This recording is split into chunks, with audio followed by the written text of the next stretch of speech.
4, Julius Caesar. Now, the good news is, now that we're on the downhill, it goes a little faster. The acts are a little shorter.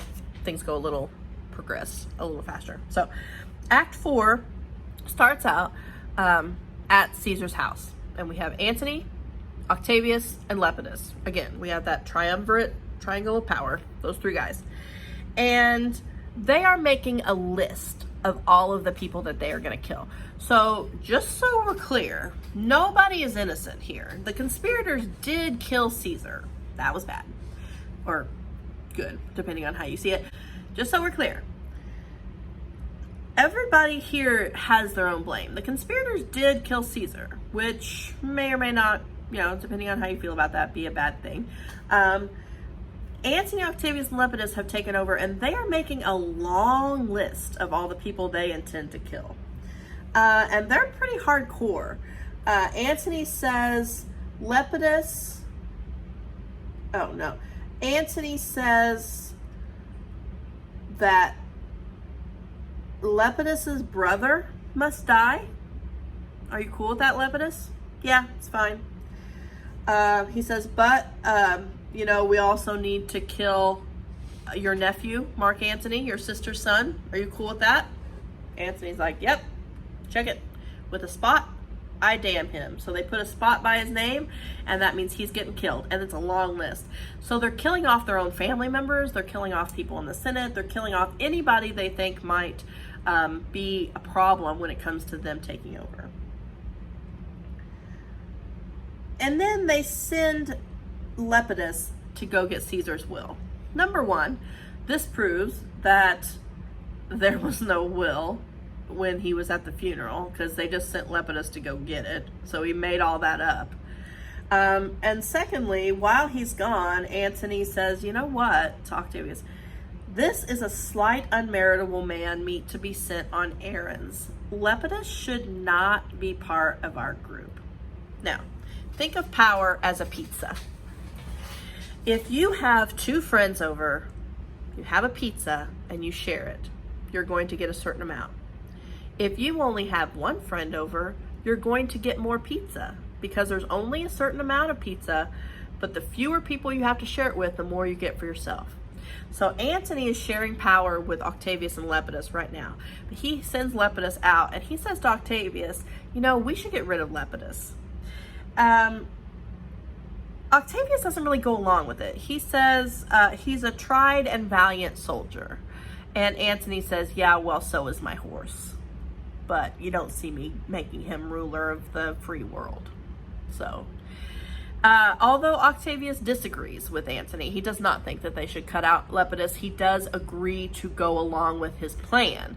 And so they intend to keep Lepidus along long enough for him to do a lot of the dirty work, and then cut him out at the end and not let him share in the power part of it, which is kind of a crappy thing to do, but that's their plan. And so Antony also says, listen, we need to talk about this. Brutus and Cassius are levying powers. Remember, at the end of Act 3, Brutus and Cassius fled Rome. So levying powers means they are building up their armies. So they have fled Rome. They're building up an army to come back and challenge Antony and Octavius and Lepidus for power. So we need to make a plan here. Octavius is like, yeah, definitely. Some that smile have in their hearts, I fear, millions of mischief. So yeah, this is true. Some that smile have in their hearts, I fear, millions of mischiefs. So some people that are acting like they are our friends are not really our friends. They know that because that is exactly what Antony did to the conspirators. He acted like he was their friend and got them to believe him, and then totally went the other direction. So they're concerned that they need to watch their backs, basically, and that's true. Scene 2 takes us to Sardis. Sardis is where Brutus and Cassius have moved their party in order to kind of try to regroup, basically. So they have left Rome. Sardis is outside of Rome, and they're trying to gather up an army to come back and challenge Brutus, or Octavius and Antony and Lepidus. But they're not getting along very well. So they're not getting along very well, Brutus and Cassius. And so Brutus is talking to two guys, Pindarus and Lucilius. And he asked Lucilius how Cassius was acting. And so Lucilius says, with courtesy and respect enough, but not with such familiar instances, nor with such free and friendly conference as hath used of old. Brutus says, thou hast described a hot friend cooling. So basically, you've got this best friend, and you got into some trouble. Whatever, you did something that got you in trouble. Suddenly, you feel like it's a little more your friend's fault that you got in trouble than yours. So you're a little pissed. You're a little angry about it. And your friend thinks it's a little more your fault than their fault that you got in trouble. And so they're kind of grouchy about it too. And that's where Brutus and Cassius are. Brutus and Cassius are not having a very good friendship moment at this exact moment because basically it didn't go the way they wanted, and now they're grouchy about it. So Cassius shows up and he's throwing a fit and he says, most noble brother, you have done me wrong. Brutus says, whoa, wrong I mine enemies? And if not, how should I wrong a brother? And Brutus and Cassius are just like, button heads.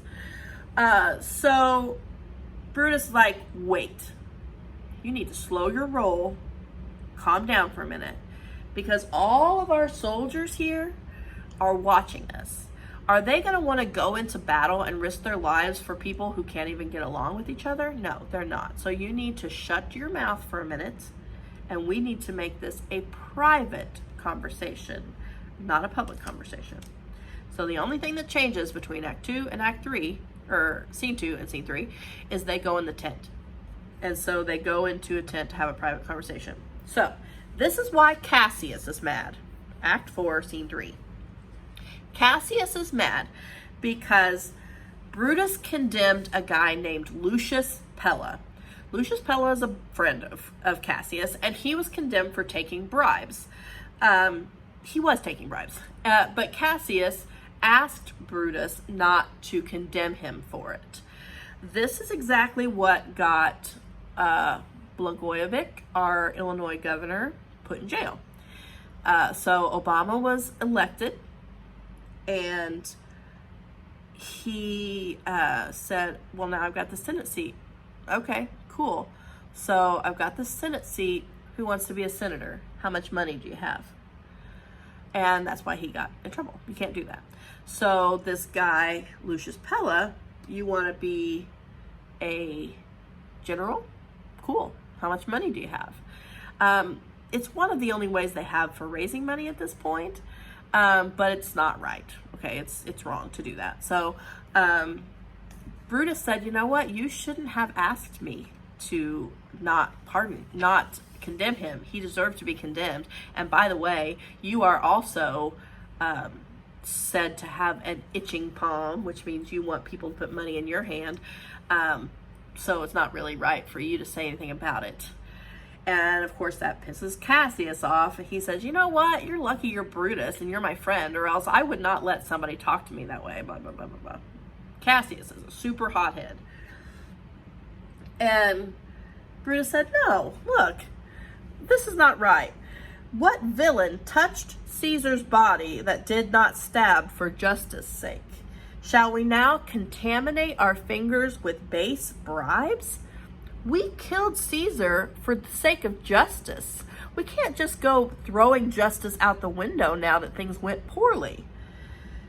Cassius says, look, I am a soldier, older in practice, abler than yourself to make conditions. Brutus says, no, you're not. Yes, I am. No, you're not. Yes, I am. They're bickering like brothers. Anyway, whatever. I don't care. If you did say that, fine. I didn't say that. It's not what I said. I said older, not better. Blah, blah, blah, blah, blah, blah, blah.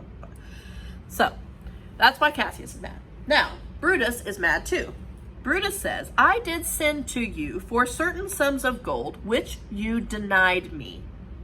I did send to you for gold to pay my legions, which you denied me. So, Cassius is taking bribes, so he's got money. Brutus is not taking bribes, so he doesn't have money. So he sends a message to Cassius and says, I need some money. Send me some money. And Cassius's messenger says no. So Brutus is mad. And Cassius said, I did not say no. Your messenger is an idiot. Now, this is a common theme in Shakespeare. Remember when you read Romeo and Juliet last year? The messages always getting messed up, and that's part of this whole great tragedy, is that it's just all this miscommunication. So that's a common thing that happens. So he's saying, your messenger just screwed up the message. That's not what I said. And he's like, well, whatever, I don't care. Blah, blah, blah, blah, blah. And so Cassius throws another one of his typical drama queen fits. Oh, I could weep my spirit from my eyes. There is my dagger, and here my naked breast. Strike as thou didst at Caesar, for I know when thou didst hate him, words thou lovest him better than thou ever lovedst Cassius. Sheathe your dagger. For God's sake, Cassius. Every time we have a disagreement, we do not have to end it by you asking me to kill you. Please, can we just have a conversation? And so they kind of, realize that Cassius is being an idiot, and they kind of calm down. And Cassius says, I'm sorry. Have you not love enough to bear with me when that rash humor which my mother gave me makes me forgetful? So he basically said that his mother was a hothead, and that's why he's a hothead. And Brutus says, yes, next time you're a big jerk, I'll just remember your mother was a jerk and it's not really your fault. So they come back together and they're friends again. Now, at this time, this poet guy shows up, and he wants to be like a mediator between the two of them and try to help them make up. Unfortunately for him, they've already made up, and to kind of seal their friendship again, they just make fun of him and kick him out. So he gets kicked back out. And so Brutus and Cassius, now they've had their fight. Now they're just having a conversation. And Brutus reveals the reason he is kind of uptight is that Portia is dead. Now, Portia, remember, is his wife. And so Cassius is like, oh my God, I am so sorry. How did you not kill me whenever I was acting like such a jerk? Oh my God, what happened? And Brutus said, grief that impatient of my absence, and grief that young Octavius with Mark Antony hath made themselves so strong, for when with her death the tidings came, with this she fell distract, and her attendants absent swallowed fire. Now remember, this woman's crazy. She stabbed herself in the leg to prove how tough she was. So she takes this, think about, when you used to go out to the state park and have a charcoal grill with those little briquettes. So like a little flaming coal like that. She swallowed it. It would have gotten lodged in her throat and just stayed there burning and sizzling until she suffocated and died. Not a very good way to go. She's kind of a masochist. So Cassius is like, oh my God, I can't believe it. Oh, that's so sad. And Brutus, of course, Cassius wants to explode everything, wants everything to be like, ah! And Brutus wants to bring it down. So I know, just calm it down. And so they bring in some more of their friends, Titinius from before, Messala, whatever. They're trying to come up with a plan. And they're talking about what's going on. So they have letters from Rome that somewhere between 70 and 100 senators have been killed. Again, the conspirators killed Caesar. That was a thing. But now that Antony, Octavius, and Lepidus are in charge, they're killing all kinds of people. 70 to 100 different senators have been killed. So no one is blameless here. And Cicero is one of them. Remember, we care about him a lot. He seems smart. He speaks Greek. And then Messala is like, so, Brutus, how's Portia? And Brutus says, I don't know. I haven't heard from her. Why? Nothing. Never mind. Forget it. He's like, no. Why? Tell me. He's like, well, I heard that she died, and by a strange manner. Brutus is like, well, I knew that she would die. And I thought about it, and I was prepared for the fact that she would die at some point, so I can handle it. Why does he act that way? Why does he act like he doesn't give a crap that his wife is dead? It's because of his philosophy. Now, we don't necessarily spend as much time thinking about philosophy now because, we have cell phones and Heyday and Minecraft and things to think about. But in this time period, in Julius Caesar time period, philosophy was a huge thing. And they basically thought about the way they thought. And so his philosophy was that he would not allow himself to be ruled by emotion, but rather would be ruled by reason. And so he puts that into play in everything he does. He does not allow himself to be ruled by emotion. He's ruled by reason. So he wants them to see him as a strong, reasonable person. Also, they are having a lot of people die. 70 to 100 senators.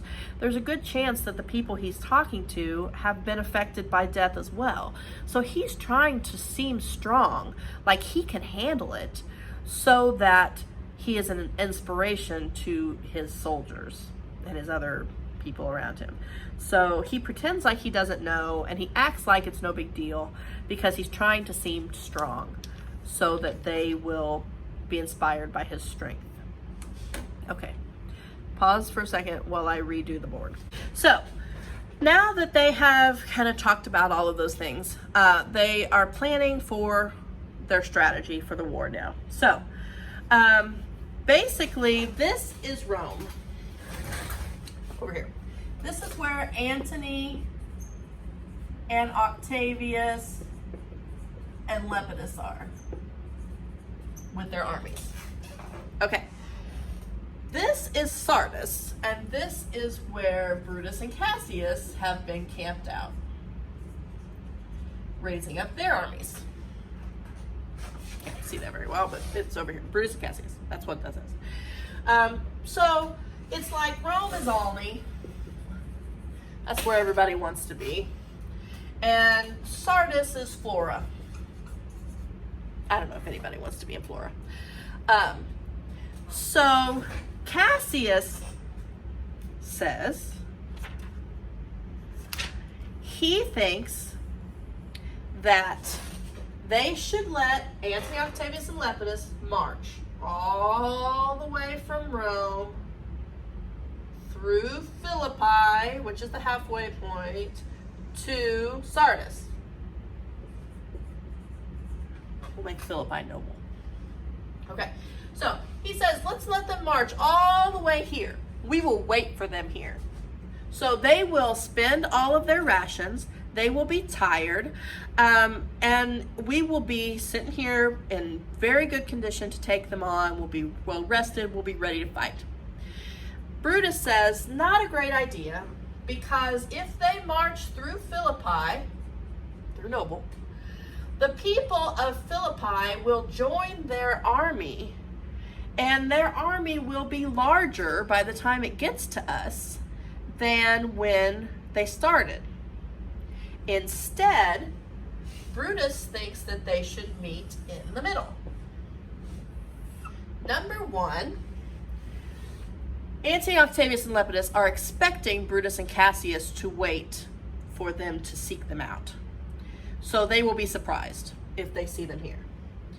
Number two, yeah, maybe you'll get some people that join Antony, Octavius, and Lepidus, but you will also have some people that join on this side. The people who are going to join are not exactly thrilled to have Brutus and Cassius camping in their backyard, eating all their food and dating their daughters. So they might join the other side, but they also might have alliances with them now, and so they might join their army as well. So they'll kind of split the difference and they'll catch them off guard. We know that if Brutus and Cassius ever disagree, they always go with Brutus, because Brutus always wins. We learned that in the beginning.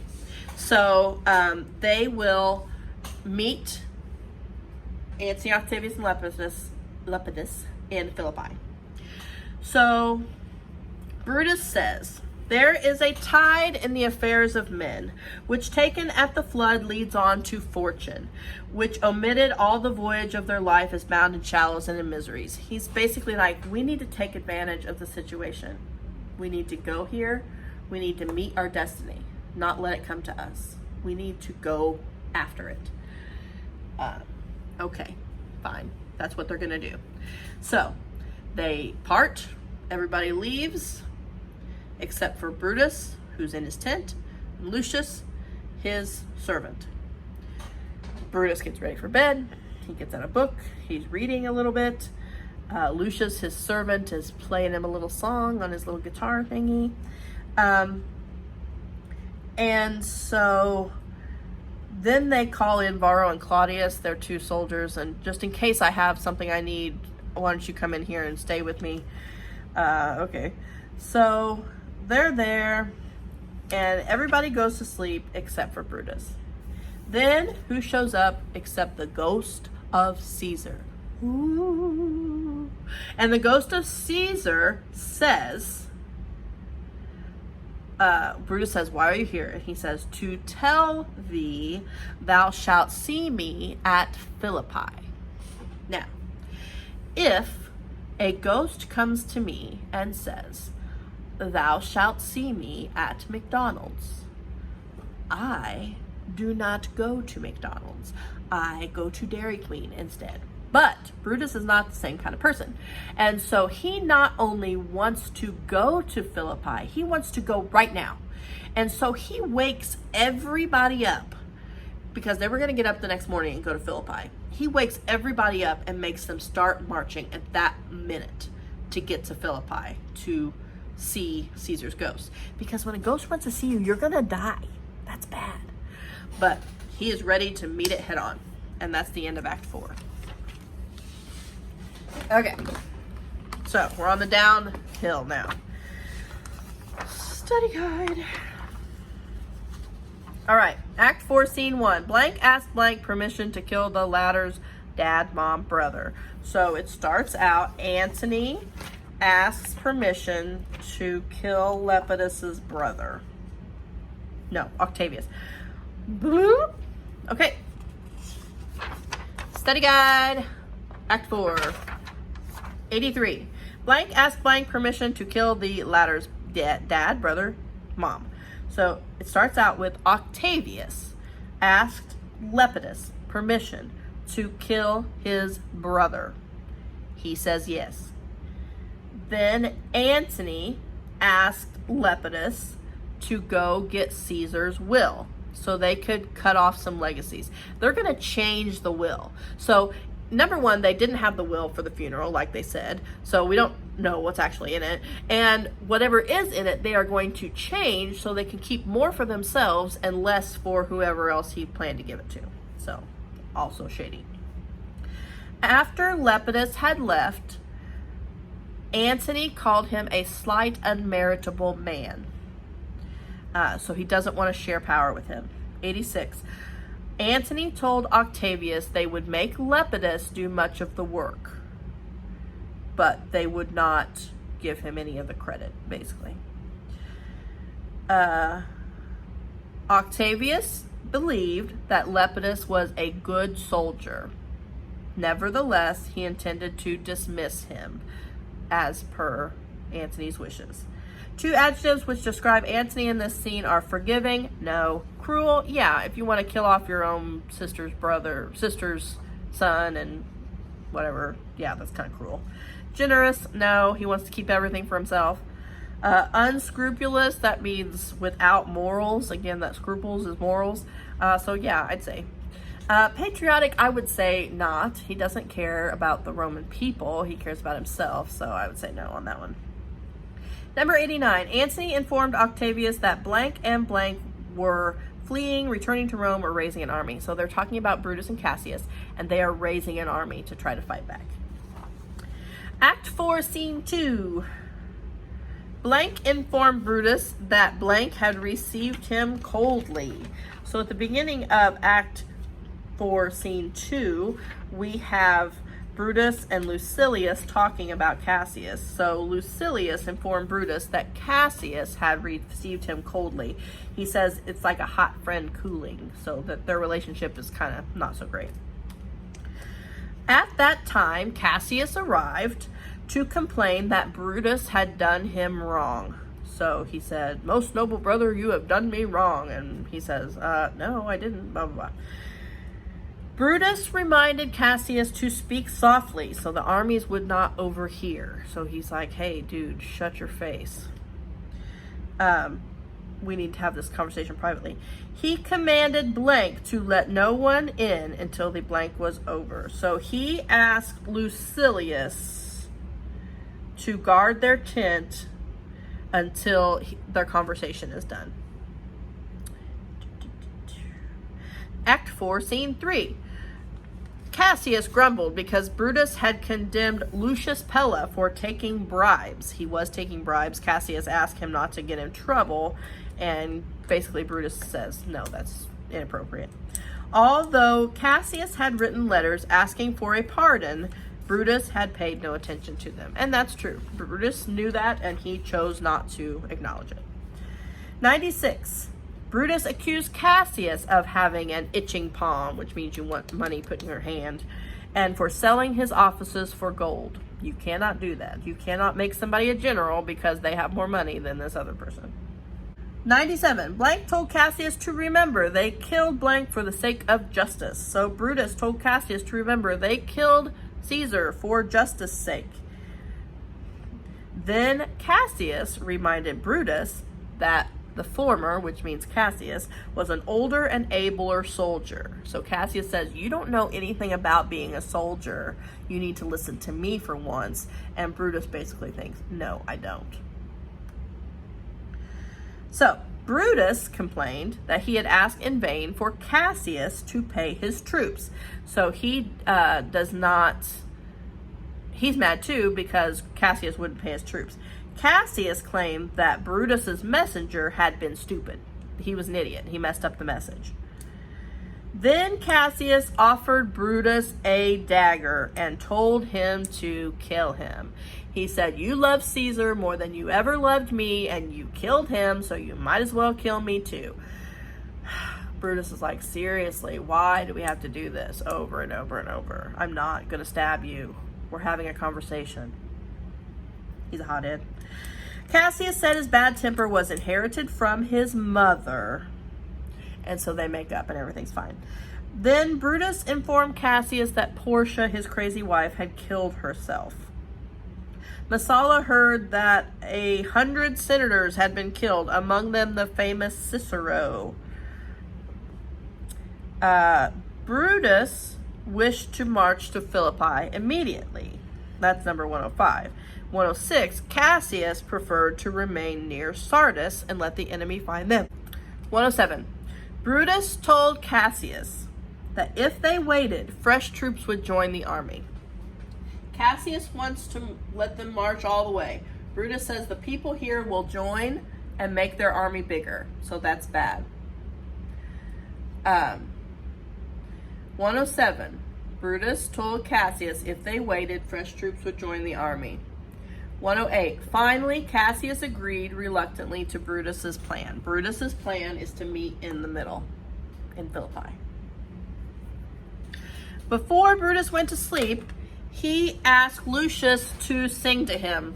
He wants him to sing him like a little lullaby. Weird? Yes, I don't know. It is. And while the others slept, the ghost of Caesar appeared to Brutus, and he says, "Thou shalt see me at Philippi." The ghost told Brutus that he would see him again at Philippi. When Brutus roused his companions and asked if they had seen the ghost, they said they had not. It was just an apparition for Brutus.